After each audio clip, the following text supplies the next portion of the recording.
Muy buenas noches, amados hermanos. Bienvenidos a esta nueva sesión y conclusión ya de nuestra lección en nuestro curso La Obra del Espíritu Santo. Específicamente, la lección número 10, el don del Espíritu Santo, llega hoy a su conclusión. Primero Dios, ¿verdad? Esperamos que nos dé la oportunidad de terminar, que no tenemos asegurado ni garantizado ningún segundo. El tren nos puede llevar en cualquier momento, pero que no lo haga ahorita porque nuestro hermano José está esperando hace rato esta conclusión y no es posible, no es posible que nos dé algo aquí y no terminemos. También estamos mucho mejor del tema del brazo, eso solo me sucede cuando pues estamos presionados y necesitamos sacar un material en muy poco tiempo, pero ya luego pues he tomado las pausas necesarias, así que estamos bien, gracias a Dios, para dar inicio entonces hoy a la parte final de nuestra lección número 10, el don del Espíritu Santo. Terminando ese paréntesis, agradeciendo siempre a todos los que piden y oran para que la salud de este servidor, como yo también oro por la salud de todos ustedes, pueda estar en el punto necesario, suficiente por lo menos, para poder hacer esta labor. Bien, hermanos, la semana pasada estuvimos hablando de muchos puntos que, como decía, pues tomando en consideración lo que hemos visto en las tres sesiones anteriores, um, nos ayudan a ver, tiene razón, Irving, hermano Irving, tiene muchísima razón. Entonces aquí vamos a hacer. Muy buenas noches, amados hermanos, bienvenidos a otra sesión más de nuestro curso La Obra del Espíritu Santo, uno de los cursos y temas más importantes que puede estudiar un cristiano, pero en especial un obrero que va a utilizar el púlpito, que va a estar en el evangelismo, hablando a personas de todo lo que es la doctrina de Cristo y que va a recibir muchas preguntas, va a recibir incluso desafíos de parte sobre todo de los denominacionales, de los sectarios, y dentro de la iglesia va a recibir muchas preguntas, incluso objeciones a la hora de explicar o a la hora de hablar de ciertos puntos, porque es una realidad que muchos hermanos vienen de un trasfondo denominacional y cuando llegan a la iglesia de Cristo, si no reciben la instrucción adecuada, sistemática, ordenada, con eso me refiero a tener un estudio que esté separado, preparado, un horario, un maestro para tomar a esas personas y empezar a enseñarles fundamentos doctrinales, sino que llegan a la congregación y automáticamente lo que empiezan a aprender es las lecciones que están recibiendo ya los que tienen 30 y 40 años de estar allí y los sermones que pues obviamente en cada adoración van a recibir, pues no van a tener una comprensión organizada de la doctrina bíblica. Como no tienen esa comprensión organizada, porque no se ha cumplido con esta parte de nuestro deber en la preparación de los recién convertidos, claro, cuando entramos a un tema como este, cuando entramos a un tema apocalíptico, y cuando digo apocalíptico estoy incluyendo Ezequiel, Daniel, el mismo libro de Revelación o Apocalipsis, pues va a haber una gran confusión. Cuando entramos al tema del Espíritu Santo, cuando entramos al tema de los milagros o los dones milagrosos, va a haber conflicto, va a haber diferencia. Entonces, por eso es importante, hermanos, siempre que se convierte personas en la congregación, automáticamente tener material disponible para enseñarles un curso. Eh, Siempre y para los hermanos que también se conectan, que el canal está creciendo, el canal de YouTube está creciendo, casi todos los días hay un suscriptor nuevo, eso es maravilloso, es un ritmo muy bueno y me hace ver que están compartiendo los videos, que aquellos que están empezando a verlos también los están compartiendo con otros. Varios hermanos me apoyan mucho con los me gusta, comentan siempre algo, que todo eso ayuda, porque cuando YouTube ve que un video está siendo comentado, está recibiendo likes o me gusta, automáticamente entonces lo va colocando más arriba en la lista de lo que las personas ven. A veces la persona está viendo otro tipo de video y le sale la sugerencia ahí. Vea la lección sobre el Espíritu Santo tal. O alguien entra a YouTube y dice, quiero estudiar este tema del Espíritu Santo y pone el nombre de lo que quiere estudiar, el sello del Espíritu Santo, el don del Espíritu Santo. Entonces le va a salir una lista de 300, 500, no sé, 1000 videos. Mientras más interacción hay en el video, más arriba está en la lista, más pronto lo ve la persona. Si me ponen en el puesto 300, seguramente la persona no me va a ver, ¿no?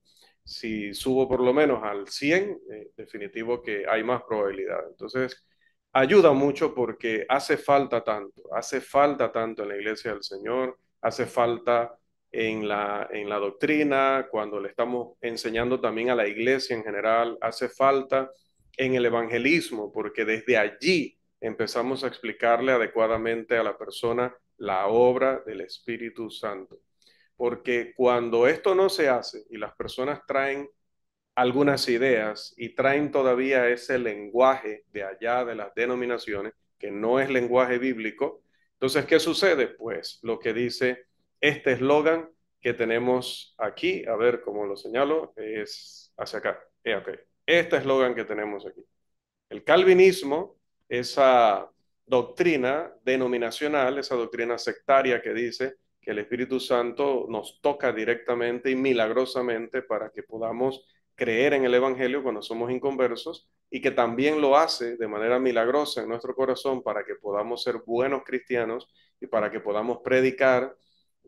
Por allí una señora que se desuscribió, todavía no he investigado si ese término es correcto. Decía, ¿cómo usted es evangelista? Dice, si usted no cree que el Espíritu Santo es el que le da palabra para hablar. Bueno, eso se lo debería preguntar ella, ¿no? Si fuera indispensable que el Espíritu Santo entrara en mí, me poseyera y me empezara a dar palabra, entonces, ¿cómo puedo hacer esta labor? Sin creer eso y sin aceptar eso y enseñando en contra de que eso sea así, porque la Biblia no dice que eso sea así. Entonces, ella es la que debería preguntarse, entonces no es indispensable. Si fuera indispensable, él no podría hacer esa labor. Si él hace esa labor, entonces yo entendí mal el tema. Pero bueno, ella no permitió que se le explicara, se desuscribió del canal y bueno, seguirá en esa idea. Y bueno, como decía, como dice, ya había dominado esto, a ver, ajá, como dice este eslogan, el calvinismo se ha introducido dentro de la Iglesia del Señor a través de la manera en la que hablamos. Tenemos que cambiar esa manera, definitivamente. Amén, dice el hermano Daniel. Hay que quemarse, me las quemo yo, entonces ya ustedes se las tendrían que quemar un poquito menos, las pestañas, ¿no? Porque así ya lo traemos entonces acá y tratamos de hacerlo. Siempre recuerden que el propósito de esta escuela es tomar estos temas complejos, tomar estos temas que los teólogos le ponen una terminología, porque el teólogo estudia mucha filosofía y entonces a la hora de escribir, a la hora de explicar, es muy técnico. Entonces lo que tratamos es de que no sea así, que esta escuela de predicación o este canal de cursos bíblicos lo pueda entender cualquier persona que quiera estudiar estos temas y que principalmente ustedes como predicadores, como líderes de la congregación, lo entiendan de manera sencilla para que lo expliquen también de manera sencilla a la congregación. No es necesario llegar a la congregación y empezar a lucir lo que digo siempre, ¿no? Que el griego, que los términos rebuscados y todo esto, ¿no? Mientras más sencillo, mucho mejor. Bien, hoy decíamos, vamos a estar concluyendo nuestra lección número 10, el don del Espíritu Santo.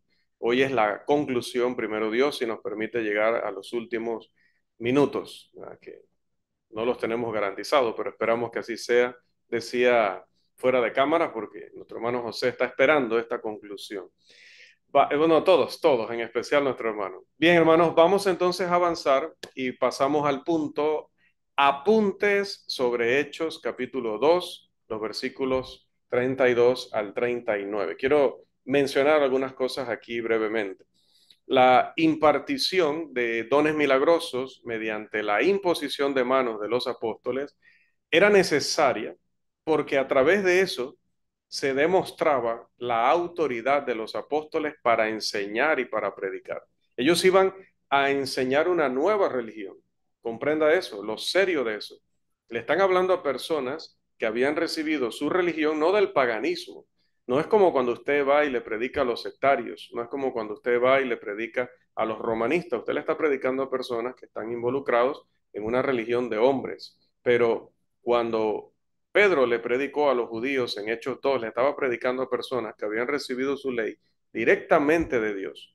Era una ley aprobada por Dios. Lo que habían aprendido era lo que Dios había querido que ellos aprendieran. Lo que practicaban era lo que Dios quería que ellos practicaran. Ahora va a venir un grupo de personas y les va a decir, ya esto no está vigente, aquí hay una nueva ley. Esto será lo que agradará a Dios y aquello ya no tiene que ver con nosotros. Hacer eso requería autoridad de Dios y esa autoridad solo podía venir a través de que Dios manifestara su aprobación, que Dios ratificara o Dios validara o corroborara que estos eran mensajeros de su parte. Eso lo hizo a través precisamente de los dones milagrosos. También lo milagroso demostró que Jesús realmente había resucitado de entre los muertos, como lo predicó el apóstol Pedro en Hechos 2, 32 y 33.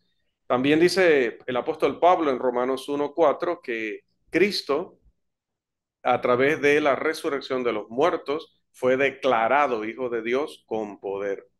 Los apóstoles fueron testigos especiales, escogidos por Dios, y eran especiales porque tenían algo que no podemos tener usted y yo. Ellos empezaron con Jesús desde el ministerio de Juan hasta que él fue recibido arriba en los cielos. De manera que lo que ellos habían atestiguado, ni usted ni algún otro miembro de la iglesia de allí en adelante, pues puede decir que estaba en esa misma capacidad. Por eso es que ellos son los testigos. Nosotros más bien estamos predicando el testimonio que dieron los apóstoles. Nosotros no estamos dando testimonio como testigos directos. No, nosotros estamos repitiendo el testimonio de ellos porque es un testimonio verdadero.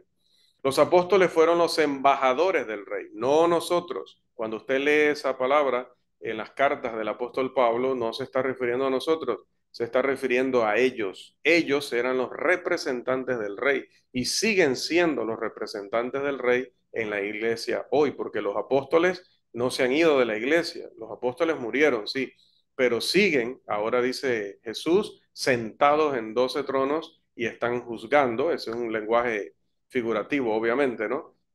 Porque se encuentran en el Hades, pero a través de lo que escribieron, a través de lo que enseñaron, inspirados por el Espíritu Santo, siguen dirigiendo todos los asuntos de la iglesia. Por eso decimos, como dijo Pedro, como dijo Pablo, como dijo Juan, o sea, esa autoridad está allí vigente. En Hechos 2, los apóstoles estaban entonces dando el testimonio de la resurrección de Cristo y fueron acompañados con poder para que este testimonio tuviera la autoridad de Dios.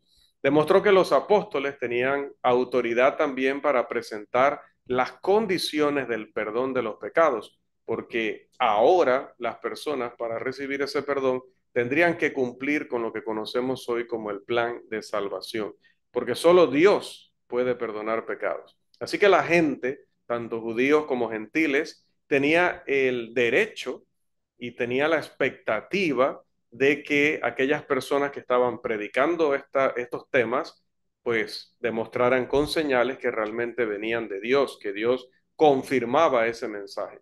Recuerde Marcos 16, 20 y Hebreos capítulo 2, versículo 1 al 4, entre varios otros pasajes que podríamos citar. De hecho, a los hijos de Israel se les prohibió aceptar a alguien como profeta, a menos que esta persona demostrara dos cosas. Primero, todo lo que enseñara debía estar en armonía total con las escrituras que ellos ya poseían. O sea, él no podía enseñar una doctrina que contradijera a la escritura ya revelada. Segundo, el profeta debía mostrar con una señal o con señales como evidencia, debía mostrar señales como evidencia de que Dios estaba con él. Recuerde Deuteronomio 13, 1 al 5 y 18, 20 al 22.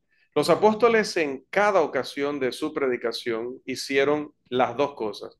Tanto predicaron en armonía con las escrituras que ya existían, que eran las escrituras hebreas o como las conocemos hoy, el Antiguo Testamento, y al mismo tiempo también confirmaron el nuevo mensaje con señales. Citaron las escrituras del Antiguo Testamento constantemente para demostrar que lo que predicaban estaba en total armonía con lo que se conocía hasta ese momento como la revelación de Dios. Segundo, realizaron milagros para demostrar que eran mensajeros de Dios. Marcos 16:20, que estaban inspirados por el Espíritu Santo. Hechos 10:38 y segunda de Corintios 1:21 y 22. Estos milagros eran el sello de Dios que los aprobaba. Juan 6:27, segunda de Corintios 1:21, Efesios 1:13 y 4:30 y primera de Corintios 9:2. Les acabo de hacer un spoiler, ¿sí? Es decir, les acabo de revelar por adelantado ya la conclusión de la lección sobre el sello del Espíritu Santo, pero la veremos más adelante con detalle como siempre, demostrando a través de ese sello que Dios estaba realmente con ellos. Una vez que su palabra fue sellada, fue confirmada con señales, su palabra se volvió segura. Era una palabra garantizada. Nos daba y nos da hasta el día de hoy y nos dará hasta el fin del mundo garantía de las promesas que Dios ha hecho. Efesios 1:13 al 4, segunda de Corintios 5:5 y segunda de Corintios 1:21 y 22. Ahora, teniendo esto claro, nosotros tenemos que pues aquí había una diapositiva de todo eso que estaba diciendo, que creí que no estaba allí. Y eso lo puse yo, no fue que apareció milagrosamente, ¿no? Importante la aclaración. Teniendo esto en mente, teniendo esto claro, nos podemos ir al siguiente punto, el don y el razonamiento circular. ¿Por qué hablamos del don y el razonamiento circular? Un razonamiento circular es un razonamiento inválido, es un razonamiento que no te va a llevar a conclusiones verdaderas. Desde hace mucho tiempo se ha reconocido que los ateos son culpables de esto, de razonamiento circular, en sus intentos de defender, por ejemplo, la doctrina de la evolución teísta, la evolución orgánica. Muchos predicadores también dentro de la Iglesia del Señor, más que todo en las denominaciones, pero también en la Iglesia del Señor, son culpables de este tipo de razonamiento en lo que respecta al tema del don del Espíritu Santo. La siguiente serie de preguntas va a revelar que esto es una falacia. Voy a reubicarme.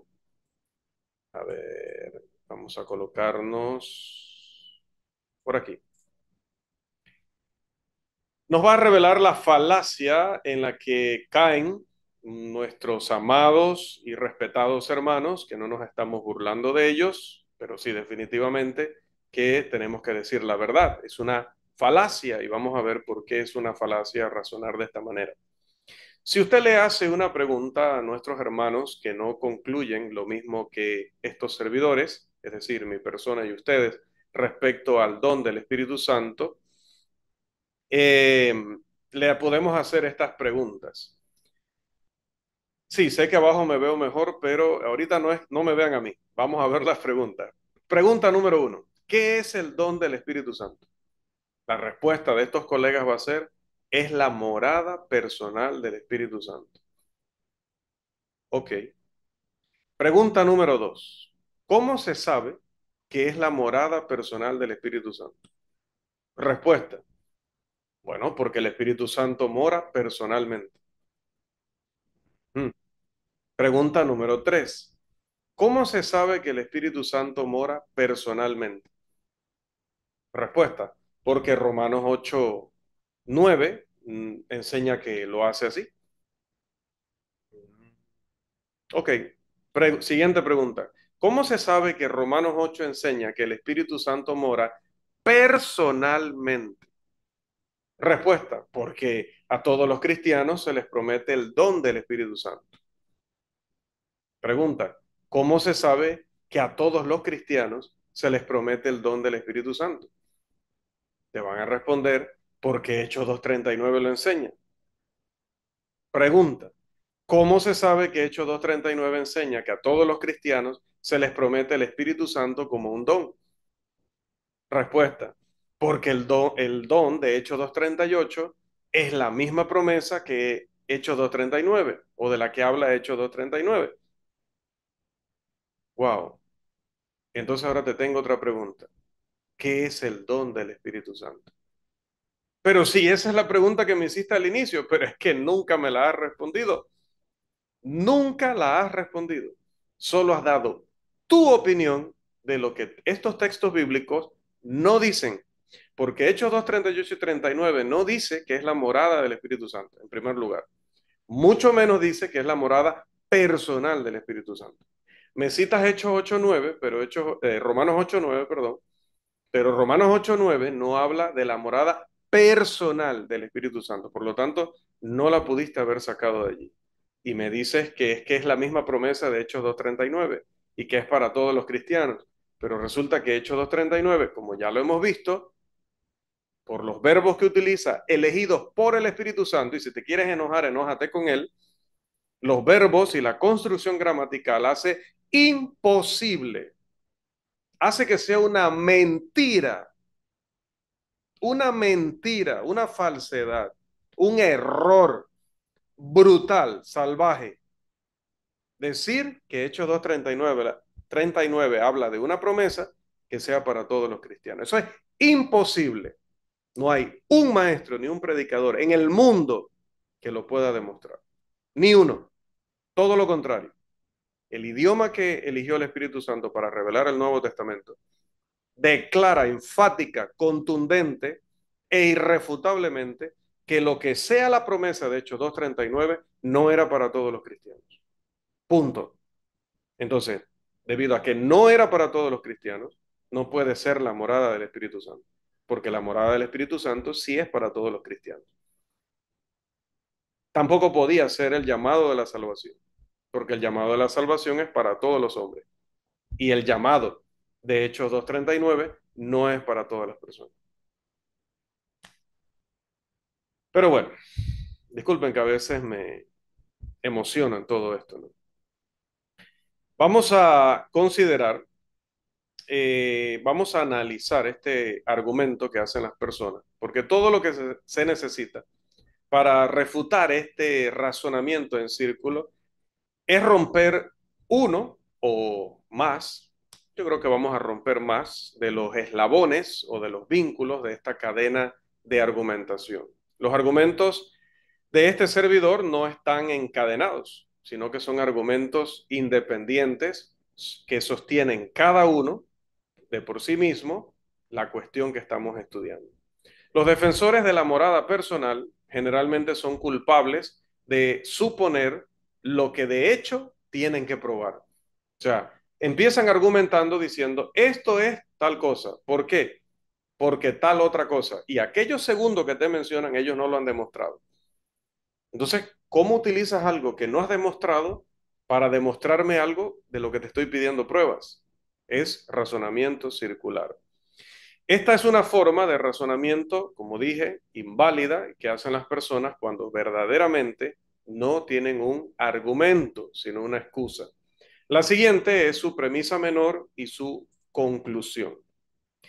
Ellos dicen así, todos los A son B. Recuerde que cuando colocamos las letras A o B es porque estamos hablando de algo que ellos no lo han presentado o ellos no lo han argumentado. Entonces, debido a eso, como no han presentado esa evidencia, pues tenemos que utilizar simbología, porque no sabemos. Ellos son los que tienen que llenar eso, ¿no? Bien, premisa mayor. Todos los A son B, sea lo que sea A y sea lo que sea B. Entonces luego van al caso específico. Premisa menor. Hechos 2:38 es un pasaje que se refiere al don del Espíritu Santo. Conclusión. Hechos 2:38 es un pasaje que enseña la morada personal del Espíritu Santo. Así. Simplemente, sin dar la premisa mayor, ellos alcanzan esta conclusión basándose únicamente en Hechos 2:38. La premisa mayor que haría válido el silogismo, que este es un silogismo categórico, es, si así fuera, si dijeran esto, todos los pasajes que se refieren al don del Espíritu Santo son pasajes que enseñan la morada personal del Espíritu Santo. Eso es lo que debería decir la premisa mayor en este silogismo. Bien, el término A es pasajes que se refieren al don del Espíritu Santo. El término B es pasajes que enseñan la morada del Espíritu Santo. Entonces, el defensor de la morada personal debe aceptar la siguiente conclusión. Vamos a ver, mire abajo. Todos los pasajes que se refieren al don del Espíritu Santo son pasajes que enseñan la morada personal del Espíritu Santo. Premisa menor. Hechos 10:45 es un pasaje que se refiere al don del Espíritu Santo. Ay, qué problema. ¿Qué problema? Miren, para que su argumento, que es el de arriba, sea válido y sea verdadero, ellos tendrían que decir, todos los pasajes que se refieren al don del Espíritu Santo son pasajes que enseñan la morada personal del Espíritu Santo. Hechos 2:38 es un pasaje que enseña acerca del don del Espíritu Santo. Por lo tanto, conclusión, Hechos 2:38 es un pasaje que enseña la morada del Espíritu Santo. Ese tendría que ser, ese es su argumento, pero no se atreven a decirlo primero, no se atreven a declarar su premisa mayor, porque mire el disparate que estarían diciendo cuando aplican esto a Hechos 10:45. Claro, claro, voy a hacer una pausa aquí y me voy a sentar mejor. Voy a tomar incluso un poco de agua para decir lo que voy a decir,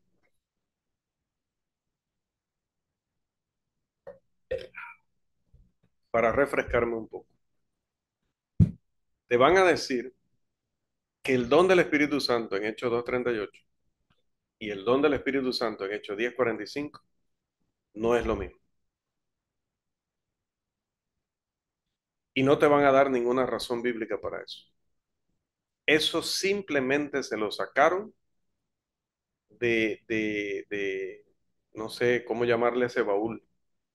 El baúl de la vieja confiable será, no, no sé cómo llamarle al baúl de donde sacan el invento de que el don del Espíritu Santo significa una cosa en Hechos 2:38 y el don del Espíritu Santo significa otra cosa en Hechos 10:45 porque ellos quieren, porque no hay ninguna razón en griego, en gramática, en contexto, en nada. No hay ninguna razón. Es más, Pedro en Hechos 11 luego dice, como nosotros al principio.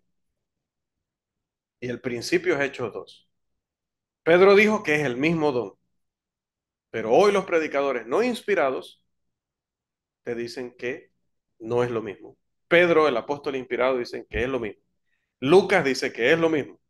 Los predicadores no inspirados te dicen que no es lo mismo. Pero solamente es una excusa para escapar de este disparate que estás viendo aquí abajo. Si todos los pasajes que se refieren al don del Espíritu Santo son pasajes que enseñan la morada personal del Espíritu Santo, y entonces, yéndonos a un caso específico, Hechos 10:45 es un pasaje que se refiere al don del Espíritu Santo, la conclusión inevitable sería que Hechos 10:45 es un pasaje que enseña la morada personal del Espíritu Santo. ¿Y por qué es un disparate? Porque esto, como diría aquel bravucón de la escuela que usted conoció cuando era niño, esto no se queda así. Es que definitivamente este argumento no se queda así, porque observe el siguiente argumento. Para nuestros hermanos que acaban de llegar, para que puedan aprovechar la fuerza de la argumentación en esta sección, decíamos que las personas ven Hechos 2:38, ven la frase el don del Espíritu Santo, no las personas, colegas predicadores, y dicen, bueno, ahí dice el don del Espíritu Santo, es decir, la morada del Espíritu Santo. No, no, no, caballero, el don del Espíritu Santo dice ahí. Ahí no dice la morada del Espíritu Santo, dice el don del Espíritu Santo. No, pero es lo mismo. ¿Y por qué es lo mismo? Porque todos los pasajes, como Hechos 8:9, como Hechos 2:39, y te van saltando en diferentes pasajes, te están diciendo que el cristiano tiene la morada del Espíritu Santo. Ajá. Bueno, entonces por eso Hechos 2:38, cuando habla del don del Espíritu Santo, está hablando de la morada del Espíritu Santo. Oh, wow. ¿Eso es así? Sí, sí, eso es así. Wow, entonces lo que tú me estás diciendo es que todos los pasajes que se refieren al don del Espíritu Santo son pasajes que enseñan la morada personal del Espíritu Santo. Si te dicen sí, entonces progresamos para ver dónde termina eso.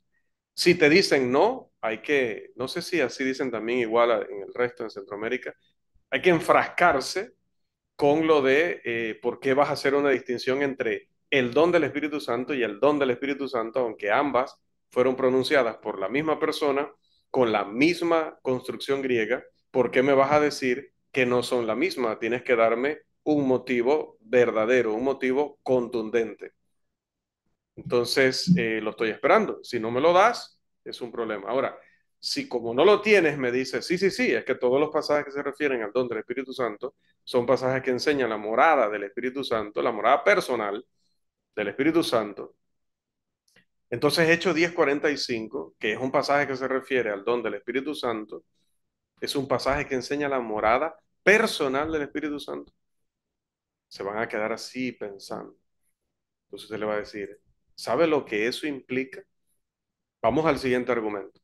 Si Hechos 10:45 es un pasaje que enseña la morada personal del Espíritu Santo, y así tiene que ser, porque si la afirmación de ellos es que todos los pasajes que enseñan el don del Espíritu Santo son pasajes que enseñan la morada personal del Espíritu Santo, y Hechos 10:45 es un pasaje que enseña el don del Espíritu Santo, entonces Hechos 10:45 es un pasaje que enseña la morada personal del Espíritu Santo. Pero si Hechos 10:45 es un pasaje que enseña la morada personal del Espíritu Santo, entonces Cornelio tenía la morada personal del Espíritu Santo antes de bautizarse. Segunda premisa. Hechos 10:45. Tendrían que decir ellos, tendrían que aceptar. Hechos 10:45 es un pasaje que enseña la morada personal del Espíritu Santo. Uh, entonces, si Hechos 10:45 es un pasaje que enseña la morada personal del Espíritu Santo, entonces Cornelio tenía la morada personal del Espíritu Santo antes del bautismo.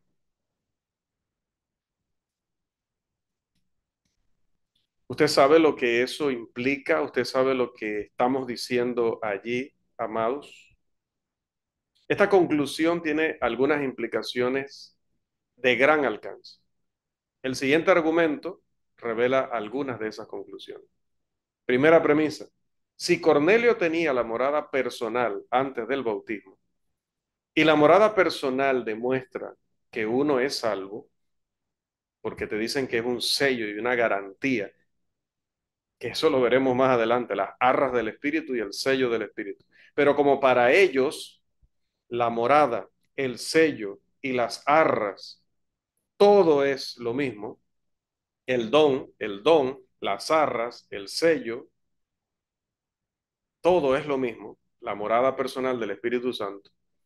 Y si Cornelio tuvo la morada personal del Espíritu Santo, y esa morada es un sello y garantía de que uno es salvo, entonces Cornelio fue salvo sin el bautismo. Se bautizó como se bautizan las denominaciones, solo para membresía en la organización llamada iglesia, pero no para el perdón de pecados y para ser salvo. Si todos los pasajes que enseñan sobre el don del Espíritu Santo son pasajes que enseñan la morada personal del Espíritu Santo, y Hechos 10:45 es un pasaje que enseña sobre el don del Espíritu Santo, Hechos 10:45 sería un pasaje que enseña sobre la morada personal del Espíritu Santo. Pero ese pasaje habla de Cornelio y su familia recibiendo el don. Si el don es la morada personal del Espíritu Santo, recibieron la morada personal del Espíritu Santo antes del bautismo. Y si la morada es el sello y garantía de la salvación, entonces fueron salvos sin el bautismo. Algunos están afirmando realmente esta conclusión. Esta conclusión se convierte en la segunda premisa en el siguiente silogismo para demostrar la conclusión final de esta línea de razonamiento. Veamos. Primera premisa. Si Cornelio fue salvo sin el bautismo, entonces el bautismo no es esencial para la salvación. Segunda premisa. Cornelio fue salvo sin el bautismo. Conclusión. El bautismo no es esencial para salvación. Está viendo la barbaridad de afirmar una cosa sin considerar lo que uno está diciendo, las implicaciones de lo que uno está diciendo. Está viendo la doctrina de Dios que uno está refutando por afirmar cosas que no son. Recuerde, no estamos hablando todavía de la morada del Espíritu Santo. En primer lugar, no estamos hablando todavía de la morada del Espíritu Santo. No la estamos explicando, pero estamos adelantando que hay hermanos, hay colegas que creen que el Espíritu Santo personalmente entra en sus cuerpos, ¿sí? Los posee, entrando a sus cuerpos y está allí adentro. Hagan lo que hagan con sus cuerpos, el Espíritu Santo está allí adentro. Tienen esa convicción. Esa es su convicción. Siempre y cuando no digan que el Espíritu Santo los inspira sobrenaturalmente, los santifica sobrenaturalmente, los guía sobrenaturalmente o hace milagros en sus vidas. Si quieren creer eso, pueden creerlo. Por eso no vamos a romper comunión. Es una idea que no tiene evidencia que la sostenga, pero el que quiera creer eso, pues, bueno, hay gente que se dedica a muchos deportes. Vivimos en países todavía democráticos, pero afirmar que el don del Espíritu Santo es la morada personal del Espíritu Santo, porque a la persona le da la gana, es muy grave, porque decir eso, mire a dónde nos lleva. Mire qué problema, en qué problema se mete una persona si llevamos su razonamiento a todas las implicaciones y conclusiones que éste tiene. Hermanos, si son consecuentes y mantienen su argumento, estos hermanos eventualmente van a rechazar la necesidad del bautismo para el perdón de pecados, a menos que sean irracionales. Entonces ellos argumentan una cosa, pero no se hacen responsables de las implicaciones de su argumento. Eso es ser irracional. Por lo menos los sectarios en esta parte son racionales. Ellos sí creen en lo que creen y se van hasta la última consecuencia de lo que creen. No es que yo creo esto, pero no quiero las consecuencias. No, no funciona de esa manera. No funciona. Y esto nos lleva al siguiente punto. Dificultades respecto a que el don y la promesa se refieran a la morada del Espíritu Santo. Vamos a ver cuáles son esos problemas. Y aquí sí me acordé que tengo una diapositiva explicando los puntos, o sea, presentando los puntos. Dificultades respecto a que el don y la promesa sean la morada del Espíritu Santo. El primer problema con esta doctrina es que implica que no hubo morada del Espíritu Santo en el Antiguo Testamento. Es evidente que el Señor no les prometería algo que ya poseían, ¿no? Si ya lo tenían todas esas personas que estaban allí en Pentecostés, pues ¿para qué prometerles eso, no? Si esta es una promesa del Antiguo Testamento, implica que no lo tenían en el Antiguo Testamento. Si no es del Antiguo Testamento, implica que nadie en el Antiguo Testamento la tuvo. Esto lo veremos en el tema de la morada del Espíritu Santo. Problema número 2. El segundo problema es que hace que la promesa sea igual al Espíritu Santo. Esto es lenguaje figurativo, una metáfora. Pero dado que el lenguaje figurativo es la excepción y no la regla cuando interpretamos la escritura, el defensor de la morada personal está obligado a demostrar su punto. En este punto, suelen ser culpables de suponer lo que todavía tienen que demostrar. ¿Que es figurativo? Pruébelo. Pruébelo porque eso no es lo normal. En interpretación bíblica se toma como literal el pasaje a menos que sea imposible interpretarlo de otra manera. Si es imposible interpretarlo de otra manera con sentido, con racionalidad, tiene que demostrarlo. ¿Lo ha demostrado? No, estamos esperando esa prueba. Número 3. El tercer problema es que aquel que afirma que esta es la morada del Espíritu Santo no puede encontrar un texto bíblico adecuado que pruebe que la promesa de Hechos 2:39 estaba o no en el Antiguo Testamento. ¿A qué pasaje del Antiguo Testamento se refiere este versículo? Porque el apóstol dice, porque la promesa, pero todavía no se había escrito ni un verbo, ni una conjunción. No se había puesto una tilde del Nuevo Testamento en esa fecha, Hechos capítulo 2. Por lo tanto, cuando dice, esta es la promesa, tenemos que irnos al Antiguo Testamento y encontrar qué pasaje. ¿A qué pasaje se está refiriendo Pedro cuando dice, porque la promesa? Cuando tú le pones el artículo definido, estás hablando de algo que la gente conoce, o que debía conocer, o que tú acabas de explicar. Y lo que Pedro acababa de explicar era la profecía de Joel. Pero la profecía de Joel, como ya hemos estudiado, no estaba prometiendo algo para todos los cristianos, sino los cristianos hoy día estarían profetizando, hablando en lenguas, sanando y resucitando, sanando enfermos y resucitando muertos. El cuarto problema lo enfrentan aquellos que enseñan que la morada es el sello y la garantía del Espíritu. Los calvinistas y los semicalvinistas rechazan la necesidad del bautismo para el perdón de pecados. Si el principio de consistencia del lenguaje es verdadero, y es verdadero, entonces Cornelio recibió una garantía de salvación y un adelanto de la salvación antes de su bautismo. El argumento presentado por los calvinistas y los semicalvinistas es el siguiente. Premisa mayor. Todos aquellos que han recibido el don del Espíritu Santo son aquellos que han recibido una garantía de salvación y un sello de su adopción como hijos.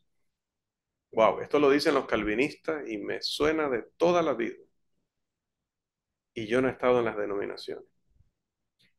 Todos aquellos que han recibido, dicen los sectarios, ahorita me estoy refiriendo a los sectarios, aunque esto se escuche en otros ámbitos.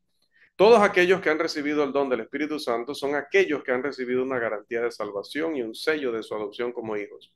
Premisa menor, Cornelio es alguien que recibió el don del Espíritu Santo. Eso es irrefutable, porque lo dice Hechos 10:45, que el hermano nos los compartió allí en el chat. Le agradezco mucho. Conclusión, Cornelio es alguien que recibió una garantía de salvación y un sello de adopción como hijo. Eso le conviene al calvinista por lo que el calvinista enseña. Él enseña que el bautismo no es esencial para la salvación. Simplemente hay que creer. Y claro, Cornelio creía en el momento que recibió el don del Espíritu Santo. A ellos les conviene esto. La única manera de romper el silogismo es atacando la veracidad de la premisa mayor. Esto es válido ya que la premisa menor no la podemos refutar. La enseña la Biblia, Hechos 10:45.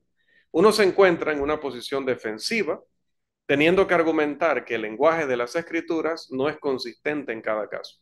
Él dice el don del Espíritu Santo en un lugar, el don del Espíritu Santo un poco más adelante, pero resulta que no son la misma cosa. O sea, no hay consistencia en el lenguaje de la Escritura y no hay una justificación o explicación de por qué de pronto el Espíritu Santo dejó de ser consistente, es decir, dejó de ser perfecto, es decir, dejó de ser. No, ya no sigo. Es que imagínense a medida que nos vamos adentrando todas las conclusiones que esto va teniendo. Este servidor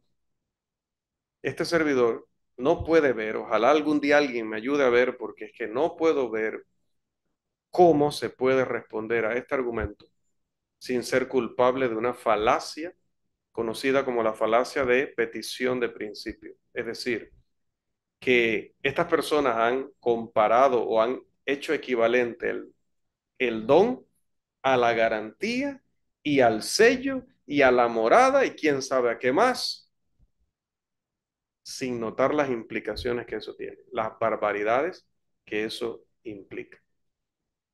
No se puede, hermanos, no se puede tratar estos temas bíblicos con esa irresponsabilidad.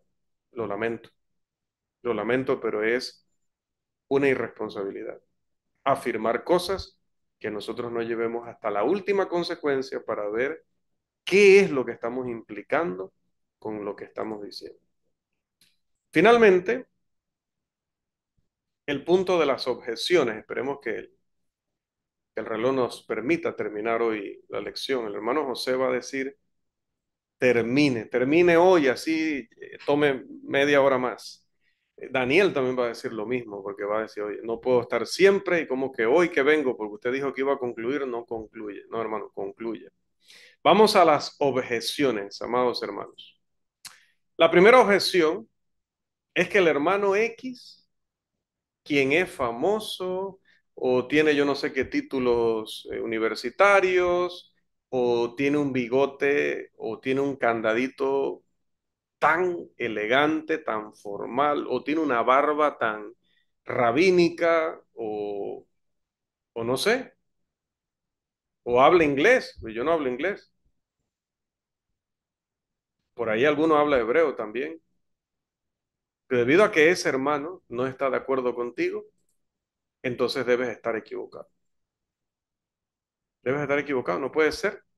No puede ser que tú estés enseñando correctamente y el que esté enseñando incorrectamente sea el hermano de la barba rabínica. Eso no puede ser. Tú ni barba tienes, ni podrías tener. Hermanos, esta es una apelación a la autoridad de alguien en asuntos espirituales y obviamente carece de fundamento bíblico. Este tipo de razonamiento no es digno de aquel cuya religión debe ser racional, como dice Romanos 12:1.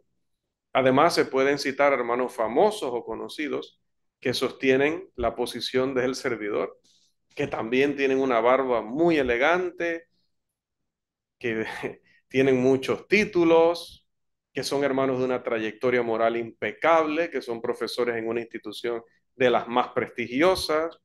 También, también puedo citar a predicadores de los pioneros del movimiento de restauración, documentos del movimiento de restauración. Puedo citar de Europa, de Asia, puedo citar de los primeros siglos, pero nosotros no somos seguidores de hombres. Nosotros estamos aquí para saber qué es lo que autoriza la escritura. No estamos para ver qué cree el hermano tal o cual, ni me use jamás. Dios le castigue y aún le añada que usted argumentando con un hermano le diga, pero es que el hermano Rovira no lo entiende o no le explica así, así que tienes que estar equivocado. ¿Cómo va a estar equivocado el hermano Rovira? No, el hermano Rovira puede estar sumamente equivocado. Este señor que está aquí, porque soy un ser humano, no estoy inspirado, no me está dando el Espíritu Santo palabra perfecta ahora mismo. Yo puedo estar equivocado, pero como todos. Entonces no me cites a, es que fulano cree, es que Alexander Campbell, es que el otro Stone, es que el otro Kelly y todos aquellos que ahora, de hecho, me tengo que memorizar ahora en mi primera asignación. Salgámonos de ese tema de la restauración. Primera objeción descartada. Segunda objeción es que si el don del Espíritu Santo es los dones milagrosos del Espíritu Santo, dice entonces, los milagros se están produciendo hasta nuestros días. Esto no es más que una afirmación sin pruebas. Esta objeción ha sido ya respondida en lo que hemos estado exponiendo en las sesiones anteriores. Esto no plantea un problema que no plantee, por ejemplo, Marcos 16:15 al 20. Si decir que el don del Espíritu Santo en Hechos 2:38 se refiere a las dotaciones milagrosas que dio el Espíritu Santo, si decir eso es un problema, entonces ¿por qué no tienen problema con lo que dice Marcos 16:15 al 20?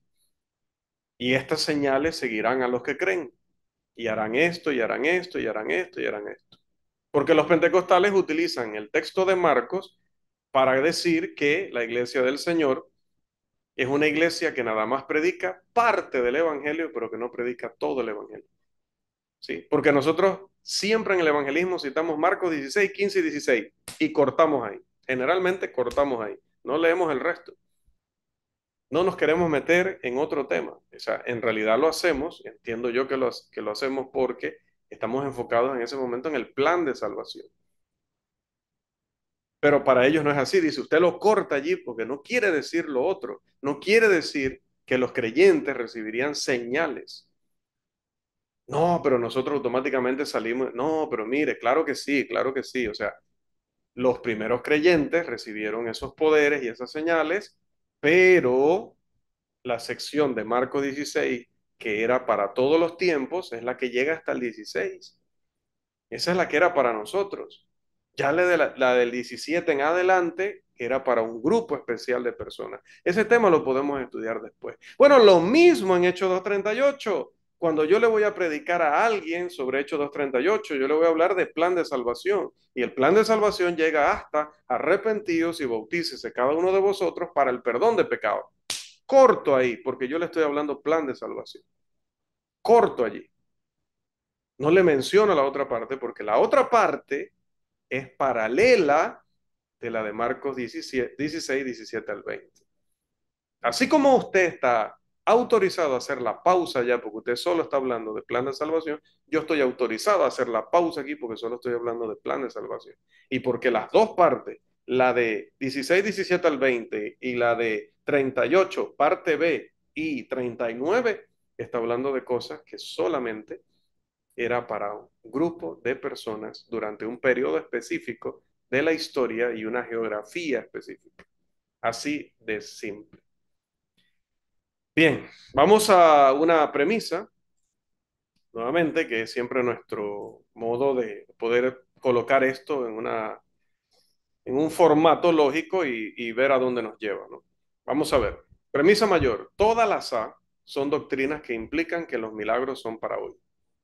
La doctrina de que el don del Espíritu Santo se refiere a dones milagrosos es A. Conclusión, la doctrina de que el don del Espíritu Santo se refiere a dones milagrosos es una doctrina que implica que los milagros son para hoy. Ese sería el argumento de los que están haciendo la objeción. Pero ¿serán capaces aquellos que hacen esta acusación? ¿Serán capaces de ser racionales y proporcionarnos, por favor, el término medio que haga que este argumento sea válido? Es decir, que en lugar de colocar A, por favor nos digan qué va ahí.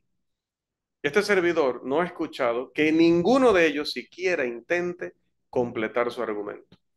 Entonces le hago la pregunta, ¿rechazarán la ley de la racionalidad y no darán evidencia que respalde sus afirmaciones? La ley de la racionalidad dice que el hombre racional solamente llega a las conclusiones que están respaldadas por la evidencia. Seremos irracionales y no daremos la premisa mayor porque ya vimos lo que nos pasó allá con el tema del don y Cornelio. Tercera objeción. La tercera objeción es que el Espíritu Santo nunca es quien da algo. Escucha esa afirmación. Nunca es quien da algo. El Padre es quien da. Allí está. Algunos afirman que el Espíritu Santo no puede dar algo. Esto implica que el Espíritu Santo fue dado literalmente a Cornelio en Hechos 10:45. Dios tomó al Espíritu Santo y se lo dio a Cornelio, así, personalmente, literalmente. Se lo dio antes de bautizarse, al mismísimo Espíritu Santo. Esto también contradice 1 Corintios capítulo 12, versículo 8 y Efesios 4:8. Porque esos dos pasajes dicen que Cristo y que el Espíritu Santo dan algo. No recuerdo si los incluí, no los incluí aquí. Primera de Corintios 12:8 y repito, y Efesios 4:8 dicen que tanto Cristo como el Espíritu Santo dan algo. Así que, ¿cómo pueden decir que solamente el Padre da algo? Si estos textos dicen que Cristo y el Espíritu también dan.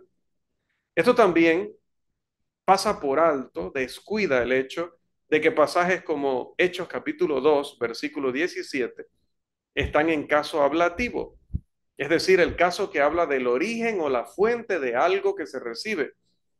Derramaré desde mi espíritu. Entonces, ¿cómo me va a decir que no lo da el espíritu si el espíritu es el origen o es la fuente de eso que están recibiendo?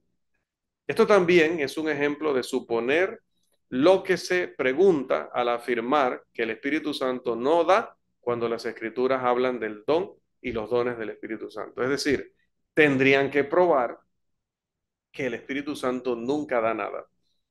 Nunca bajo ninguna circunstancia el Espíritu Santo da algo. ¿Usted recuerda ese pasaje? Es que mi mente es tan inquieta, ¿verdad? ¿Usted recuerda ese pasaje que dice, no se preocupen de lo que tengan que hablar? Le dijeron a los apóstoles, no a este servidor, a los apóstoles, tampoco a usted. Lo siento. No se preocupen de lo que tengan que decir, dice, porque en esa hora el Espíritu les dará palabra. Pero dicen que el Espíritu no da nada, así que el Espíritu no puede ser el que da el don, dice allá en Hechos 2:38. Pasemos a la cuarta objeción, porque el tiempo va a caballo y nosotros a pie. La cuarta objeción es que la palabra dorea, es la palabra que está allí en griego, la palabra dorea no se refiere a dones milagrosos. Solo la palabra charisma o carisma se refiere a dones milagrosos. Bueno, la palabra dorea es obviamente una referencia genérica a los milagros en varios pasajes de la Escritura. Puede anotarlo si desea, y estos pasajes son Hechos capítulo 8, versículo 20, Hechos capítulo 10, versículo 45, el don, el dorea que quería comprar Simón era milagroso. El Dorea de Hechos 10:45 que hizo que Cornelio y su familia hablaran en lenguas y profetizaran era milagroso. El de Hechos 11:17, cuando Pedro está explicando lo que pasó allá con Cornelio, Dorea, usó el término Dorea en Hechos 11:17, milagroso. En Efesios 3:7, milagroso. En Efesios 4:7, milagroso. Y en Hebreos capítulo 6, versículo 4. Por lo tanto, eso de que Dorea no se refiere a dones milagrosos es una mentira que solo pueden defender los que, iba a decir algo muy fuerte. Pasemos a la quinta objeción. Dice que la palabra Dorea es una referencia al Espíritu Santo como un don otorgado por Jesús. Aquellos que hacen esta objeción normalmente afirman que la palabra charisma o carisma se refiere a un don dado por el Espíritu Santo, a pesar de lo que dicen los de la objeción 4. Esta afirmación obviamente contiene varias falacias. Primero, descuida la prueba de que Hechos 10:45 está en caso ablativo. Número dos, obliga a que el lenguaje sea figurativo. Tres, supone lo que se pregunta al decir que el Espíritu Santo es un don cuando no lo ha demostrado o no lo ha probado. Cuatro, supone lo que se pregunta al decir que este es un don que Jesús otorga cuando eso tampoco es lo que está diciendo el texto. Así que el siguiente silogismo categórico es el único silogismo válido que se podría construir para este argumento. Pues aquí estaba lo que yo estaba diciendo. Premisa mayor, todas las referencias a un don, es que pareciera, voy a hacer esta pausa un poco graciosa, a veces pareciera que otra persona me hiciera la diapositiva, ¿no? Porque sale una diapositiva y me sorprende que estuviera ahí. Pero no, no es eso, no es eso, es la cosa del movimiento de restauración, es eso. Premisa mayor, todas las referencias a un don, Dorea, del Espíritu Santo son referencias a un don que Jesús otorgó. Premisa menor, Hechos 2:38 es una referencia a un don del Espíritu Santo. Conclusión, si todas las referencias a un don del Espíritu Santo son referencias a un don que Jesús otorgó y Hechos 2:38 es una referencia a un don del Espíritu Santo, entonces Hechos 2:38 es una referencia a un don que Jesús otorgó, siempre utilizando el término dorea. Pero como pueden ver, la premisa mayor obviamente supone lo que se pregunta, porque eso de todas las referencias a un don del Espíritu Santo son referencias a un don que Jesús otorgó, no lo han demostrado, no hay un pasaje que enseñe eso, por lo tanto lo están suponiendo cuando lo tendrían que estar probando. Eso es cometer una falacia, argumentar sobre una suposición o una afirmación que no ha sido confirmada. La sexta objeción es, voy a ver si la tenemos aquí en pantalla, no. La sexta y última objeción es que ninguna persona, excepto los apóstoles, realizó milagros entre Hechos 2 y Hechos 6. Esta objeción contiene la falacia de negar el antecedente. Esto lo vamos a discutir en una lección posterior. Así que vamos a pasar rápidamente aquí a, creo que ya se nos acabó el tiempo regular. Vamos al extra tiempo. Si usted se pone a ver extra tiempo en tenis y en fútbol y extra innings en béisbol, pues quédese conmigo unos minutos, por favor, unos minutitos más. Nuestra traducción de Hechos 2:38 y 39 sería la siguiente. Y Pedro les dijo, arrepiéntanse y bautícese cada uno de ustedes en el nombre de Jesucristo, con el propósito de recibir el perdón de sus pecados y recibirán el don del Espíritu Santo. Porque la promesa es para ustedes y para sus hijos y para todos aquellos que están lejos, para tantos como el Señor nuestro Dios elija para su propósito. Una paráfrasis, es decir, cuando tomas lo que es literal y lo empiezas a explicar aún más, como algunas versiones, creo que la Biblia en lenguaje sencillo, a la nueva traducción viviente y algunas otras así, que son paráfrasis de la escritura. La Biblia al día es paráfrasis de la escritura. Vamos a parafrasear esto. Pedro les dijo a los judíos en Pentecostés, o sea, vamos añadiendo elementos que no tiene el texto, pero que están incluidos en el contexto. Pedro les dijo a los judíos en Pentecostés, arrepiéntanse todos y cada uno de ustedes sea bautizado por la autoridad de Jesucristo para que Dios les perdone sus pecados. Y nosotros les impartiremos dones milagrosos, porque la promesa de Joel es para gente de todas las razas y estados socioeconómicos a los que Dios puede llamar para estos oficios milagrosos. Así, si tomáramos todo lo que hemos aprendido en esta lección y lo incluyéramos en Hechos 2:38, respetando el contexto, respetando el idioma original y sus reglas, esta sería la paráfrasis, es decir, la explicación de Hechos 2:38.